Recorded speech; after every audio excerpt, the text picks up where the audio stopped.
สวัสดีครับอารมณ์เป็นเหมือนกับว่าเสียทีนี้ตาโรโกไทยสกาเปได้ขาใจอะตงพิวเดสโรปัตตานีเด็กกูเสียถึงจะเป็นมาเพียบไปที่ลูปัตตานีเด็กเนี่ยสโรไทยสกาเปลีลาในขาใจโกกูได้เลยสโรวาจาติสาวตัดเดโกกูได้เลยสโรไทยสกาเปกูลอยๆกูเชื่อชมมุ้ยเนี่ยยอดไหนยอดมาเพียบไปအခုဆရာတင်ပေးမဲ့သင်ခန်းစာရဲ့ခေါင်းစဉ်လေးကပါလဲဆိုရင်တန်တဲ့ဖြစ်ပါတယ်တန်တဲ့ဆိုတဲ့အိဗယ်ကကတဲ့ကသူ့ကိုဆရာတို့ဘယ်နေရာမှာသုံးလဲဆိုရင်အများအားဖြင့်သူ့ကိုဆရာတို့ကအချိန်ပြပုတ်တွေနဲ့ဆရာတို့တွဲသုံးလေးရှိပါတယ်ဟုတ်ပြီနော်ကဲဆရာနဲ့တူတူဒီမြန်မာစာကြောင်းလေးတွေကိုဆရာတို့ထိုင်းလို့စကားပြောကြည့်အောင်နော်သူမနက်ကတဲ့ကဒီမှာရှိနေတယ်ဟုတ်ပြီနော်အဲဆိုရင်ဆရာတို့ subject အနေနဲ့သူဆိုရင်ဆရာတို့ကခေါခေါ်အောင်ခေါဟုတ်ပြီနော်ဆရာတို့ဒီမှာရှိနေတဲ့ဆိုရင်อยู่ที่นี่ဟုတ်ပြီနော်အော်ယောအိုယူไม่เอยูทอเอทีไม่เอทีนอเอนีไม่เอนีเขาอยู่ที่นี่ဟုတ်ပြီနော်กระแตกาဆိုရင်ตั้งแต่โตอะงอตังไม่ถูกตั้งโตเอแต่ไม่เอแต่ตั้งแต่มันนั่นส่วนเช้าโชเอาเช้าไม่ถูกเช้าဟုတ်ပြီနော်เขาอยู่ที่นี่ตั้งแต่เช้าသူမနက်ကလေးကရှိနေတယ်ဟုတ်ပြီနော်ဒီမှာဆရာတို့ကဘာလဲဆိုရင်ဒီမှာเช้าဆိုတာကမနက်ဒါအချိန်ပြပုတ်အချိန်ပြတဲ့ပုတ်ရဲ့အရှိတ်ချက်မှာဆရာတို့တန်တဲ့ကိုသုံးလို့ရှိတယ်ဟုတ်ပြီနော်နောက်တစ်ခုကငါတို့ရည်စားဖြစ်ခဲ့တာ2020ကလေးကအဲဆိုရင် subject အနေနဲ့ငါတို့ဆိုရင်พวกเราဟုတ်ပြီနော်พวกเราဆိုရင်ဆရာတို့ငါတို့အားလုံးဖြစ်သွားမယ်နော်ငါတို့ဆိုရင်เราနဲ့ပဲသုံးမယ်ရောအောင်เราငါတို့ဟုတ်ပြီနော်ငါတို့ဖြစ်တယ်ဆိုရင်ပင်ပေါ်အိနော်ပင်เราเป็นတငယ်ချင်းဆိုတော့ fan for a နော် fan เราเป็นแฟนငါတို့ကရည်စားဖြစ်တာဟုတ်ပြီနော်အစဉ်အချိန်ပြပုတ်ရဲ့အရှိမှာပါလဲတန်တဲ့ထဲမှာတော့အာငေါ်တန်းမိထိုတန်းတော့အဲတဲ့မိအင်တဲ့တန်တဲ့ခုနှစ်ဖြစ်တာဖြစ်တဲ့အတွက်ဆရာတို့ปีကိုထဲမှာปี2020เราเป็นแฟนกันตั้งแต่2020ငါတို့က2020ကတည်းကရည်စားဖြစ်ခဲ့တယ်နောက်တစ်ခုကမိုက်ကယ်ထိုင်းစာကိုပြီးခဲ့တဲ့လကတည်းကသင်ယူခဲ့တယ်ဟုတ်ပြီနော်အဲဆိုရင်ဆရာတို့က subject အနေနဲ့မိုက်ကယ်ဆရာတို့ကမောအိုင်မိုင်ခေါ်ဆရာတို့ဒီမှာစာလုံးရေးတဲ့ခါကျရင်လောလင်နဲ့ရေးတယ်စာလုံးပေါင်းတဲ့ခါကျရင်ဘာနဲ့ပေါင်းလဲဆိုတော့နောနူနဲ့ပေါင်းတယ်ဘာဖြစ်ဆိုတော့လောလင်ကမတရာမဲကွန်ထဲမှာပါတယ်ဟုတ်ပြီနော်ခေါ်နော်คืนမိုက်ကယ်ဟုတ်ပြီနော်ဆရာတို့မိုက်ကယ်ကိုဆရာတို့ထိုင်းလို့ရေးတဲ့ခါကျရင်မိုက်ကယ်ဟုတ်ပြီနော်ရေးတဲ့ခါကျရင်လောလင်နဲ့ရေးမယ်စာလုံးပေါင်းရင်နောနူနဲ့ပေါင်းမယ်နော်ဘာဖြစ်လဲဆိုတော့လောလင်ကမတရာမဲကွန်ထဲမှာပါလို့ဆရာတို့ကဘာလဲဆိုရင်တင်ယူတယ်ဆိုရင်เหรียญรอยาနော်เหรียญဟုတ်ပြီနော်เหรียญဆိုတာတင်ယူတယ်ဘာကိုလဲထိုင်းစာဟောအားဖာစောအားစာဟုတ်ပြီနော်ภาษาไทยถอยอไอไทยဟုတ်ပြီနော်မိုက်ကယ်เหรียญภาษาไทยဟုတ်ပြီနော်ภาษาไทยကျတော့အချိန်ပြပေါ့ရဲ့အရှိမှဆိုရင်တန်တဲ့ထဲမှာတော့အာငေါ်တန်းမိထိုတန်းတော့အဲတဲမိအင်တဲတန်တဲ့ဟုတ်ပြီနော်ပြီးခဲ့တဲ့လကတည်းကဆိုရင်เดือนที่แล้วลาဆိုရင်เดือนดอနော်ดอနော်เดือนดอနော်เดือนဆိုတာကျတော့လဟုတ်ပြီနော်ที่ဆိုရင်ทออีทีไม่เอทีเดือนที่และล้อแอวอแล้วไม่ถูกแล้วเนาะไมเคิลเรียนภาษาไทยตั้งแต่เดือนที่แล้ว ဟုတ်ပြီနော်မိုက်ကယ်ကထိုင်းစာကိုပြီးခဲ့တဲ့လကလေးကတင်ယူခဲ့တယ်နောက်တစ်ခုကငါပြုတ်အန်နေတာနေ့လယ်ကလေးကအဲဆိုရင်စောက်ချက်အနေနဲ့ငါဆိုရင်ချန်ချောအနော်ချန်ဟုတ်ပြီနော်ဆရာတို့ကပြုတ်အန်တယ်ဆိုရင်ဥဝဟုတ်ပြီနော်ဩဥဝကောဥဝမိထိုဥဝဆိုတာဆရာတို့ပြုတ်အန်တယ်ဟုတ်ပြီနော်အဲဆိုရင်နေ့လယ်ကအချိန်ပြဖို့ရဲ့အချိန်မှာတန်းတဲ့ထဲမယ်တော့အာငေါ်တန်းမိထိုတန်းတော့တဲမိတဲတန်းတဲ့ဟုတ်ပြီနော်နေ့လယ်ကလေးဆိုရင်ထျံထောရာငေါ်ထျံမိထျံဟုတ်ပြီနော်ဆရာတို့ကချန်းဥဝတန်းတဲ့ထျံသူနေ့လယ်ကလေးကဘာဖြစ်လဲပြုတ်အန်တယ်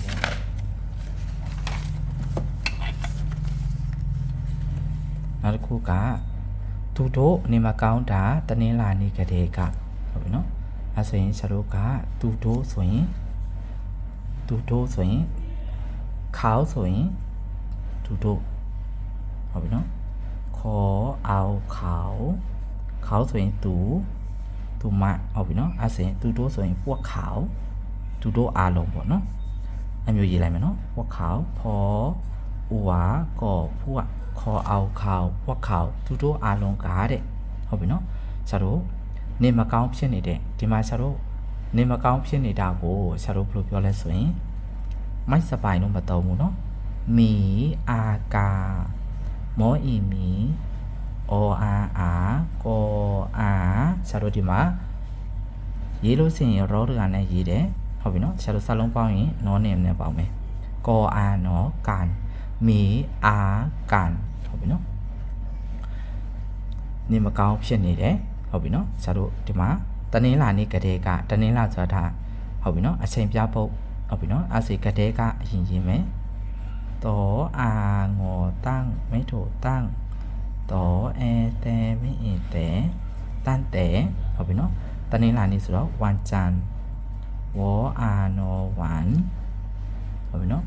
ကျော်အာနောจันทร์วันจันทร์ဟုတ်ပြီနော်ထောရောမိကလန်ဟုတ်ပြီနော်ဆရာတို့ကพวกเขามีอาการตั้งแต่วันจันทร์ကဲနောက်တစ်ကြောင်းရေးမယ်ဆရာတို့ကျွန်တော်နဲ့သူငယ်ကတည်းကတွေ့ဆုံခဲ့တယ်အဲဆိုရင် subject အနေနဲ့ကျွန်တော်ဆိုရင်ဖုံဟောအိုမောဖုံဒီကြားထဲမှာဆရာတို့ဘာတရရှိလဲစာရာအိုရှိတယ်ဟုတ်ပြီနော်ဖုံကျွန်တော်ဟုတ်ပြီနော်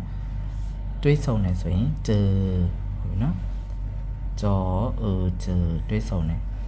ဟုတ်ပြီနော်ဖုံဂျသူ့ကိုဆိုရင်ခေါဖုံဂျခေါဟုတ်ပြီနော်ဒီနေရာမှာငယ်ကတည်းကဒီမှာဟုတ်ပြီနော်သူငယ်တဲ့ဆိုရင်ဟုတ်ပြီနော်လွန်ခဲ့တဲ့အချိန်ကိုပြောတာအစိကတဲ့ကဆိုရင်တန်းတဲ့တော့အာငေါ်တန်းမိထိုတန်းတော့တဲမိတဲတန်းတဲ့ဟုတ်ပြီနော်ခလီဘွားကတဲ့ကဆိုရင်ပင်တိတ်ပေါ်အေနော်ပင်ပေါ်အေနော်ပင်ဒေါ်အေကောတိတ်ဒေါ်အေကောတိတ်ဟုတ်ပြီနော်ပင်တိတ်ဖုံကျเขาตั้งแต่เป็นเด็กဆိုရင်ကျွန်တော်သူ့ကိုငယ်ကလေးကဘာဖြစ်လဲတွေးဆုံခဲ့တယ်နောက်ဆုံးအနေနဲ့ဆရာတို့သူအလောလောတာအသက်16နှစ်ကတည်းကအဲဆိုရင်ဒီနေရာမှာစောက်ချက်အနေနဲ့သူဆိုရင်เขาဟုတ်ပြီနော်ဆရာတို့ဘာလာမယ်အလောလောတဲ့ทำงานทออานฐานงออาหนองานทำงานဟုတ်ပြီနော်เขาทำงานဟုတ်ပြီနော်အဲဆိုသက်ဆက်ရှင်နှစ်ကလေးဆိုဒီမှာအချိန်ဟုတ်ပြီနော်အသက်ပြောတယ်ကြာချိန်အဲဆိုလို့ရှိရင်ခြားတို့ဒီမှာကတဲကောက်ထည့်မယ်ตั้งแต่တော့အာငေါ်တန်းမိထိုတန်းတော့တဲမိတဲတန်းတဲဟုတ်ပြီနော်အဲဆိုရင်အသက်ဆက်ရှင်နှစ်ဆိုရင်ဘယ်လိုပြောမှာလဲအာယူအာယောအိုယူအာယူဟုတ်ပြီနော်ဆက်ရှင်နှစ်ဆိုတော့18ปี 18ปีแล้วแอวอแล้วไม่ถูกแล้วเอาไปเนาะแล้วสิเขาทำงานตั้งแต่อายุ18ปีแล้วเนาะသူအသက်16နှစ်ကလေးကအလုပ်လုပ်နေတယ်ဟုတ်ပြီနော်ဒီနေရာမှာဆရာတို့ကဟုတ်ပြီနော်သားတို့ဒီမှာကြည့်ရမယ်အချက်ကြည့်တယ်အဲဆိုရင်ဇာတ်တူတစ်ခေါက်လိုက်ပြန်ကြည့်ရအောင်နော်ဒီမှာဆိုရင်ဆရာတို့ကတဲ့ကတန်းတဲ့ကိုဆရာတို့ပဲနေရာမှာသုံးတာလေတန်းတဲ့ကိုဆရာတို့အချိန်ပြပုတ်ကာလကြာချိန်အဲ့ဒီနေရာမှာဆိုလို့ရှိရင်အဲ့တန်းတဲ့ကိုအရှိမထားပြီးတော့သုံးရတာဖြစ်ပါတယ်ဟုတ်ပြီနော်ဒီမှာဆိုရင်သူမနက်ကတဲ့ကဟုတ်ပြီနော်သူမနက်ကတဲ့ကဒီမှာရှိနေတယ်အဲဆိုရင်เขาอยู่ที่นี่ဟုတ်ပြီနော်ဒီမှာသိလားတန်းတဲ့6သူမနက်ကတဲ့ကရှိနေတယ်ဟုတ်ပြီနော်နောက်တစ်ခုကငါတို့ရီးစားဖြစ်ခဲ့တာ2020ကတဲ့ကအဲဆိုရင်ဆရာတို့ကဒီမှာเราเป็นแฟนกันဒီမှာ fan ကန်ဆိုတော့ကကောအာနောကန်တလုံးကျန်ခဲ့တယ်เราเป็น fan กันဟုတ်ပြီနော်တန်းတဲ့ဘာဖြစ်လဲปี2020 2020ကတည်းကဟုတ်ပြီနော်ကဲနောက်တစ်ခုကမိုက်ကယ်ထိုင်းစာကိုပြီးခဲ့တဲ့လကတည်းကတင်ယူခဲ့တဲ့အမကတည်းကအဲဆိုရင် Michael เรียนภาษาไทยตั้งแต่เดือนที่แล้วဟုတ်ပြီနော်มาဆိုရင်ငါပြောအပ်နေတာနေ့လေကတည်းကအဲဆိုရင်ဆရာတို့ကချန်ဝက်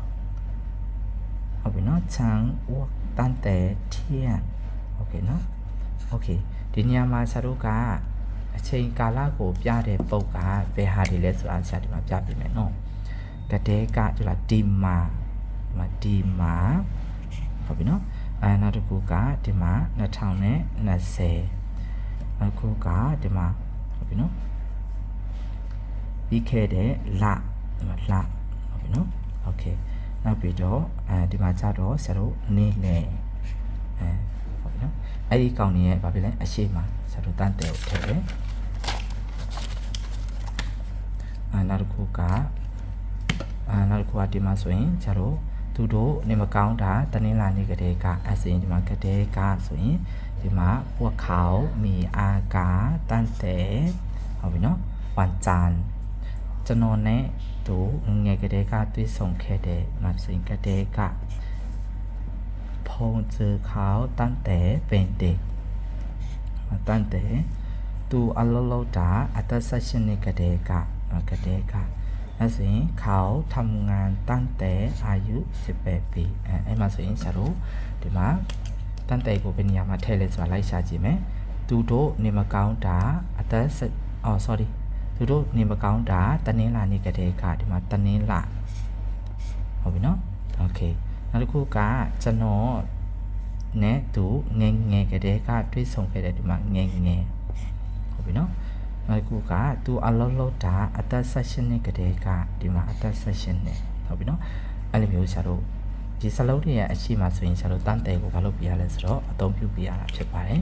အဲဒါလုံးနားရှင်းနိုင်မယ်လို့ယုံကြည်ပါတယ်ဆရာဗီဒီယိုလေးဒါတို့တွေအတွက်အကျိုးရှိတယ်ဆိုရင် like and follow နဲ့ sharing လုပ်တာပြပါနောက်ထပ်ဗီဒီယိုလေးတွေကိုလည်းဆရာတင်ကြားပေးသွားမှာဖြစ်ပါတယ်ဒီလိုပဲကိုဟာကိုဆရာတို့မြန်မာလိုရေးမယ်ပြီးလို့ဆိုရင်ထိုင်းလိုဝါကြတည်ဆောင်မယ်အဲဆိုရင်မြန်မာလိုဆရာတို့ကိုဟာကိုစဉ်းစားမယ်ဒီမှာဆိုရင်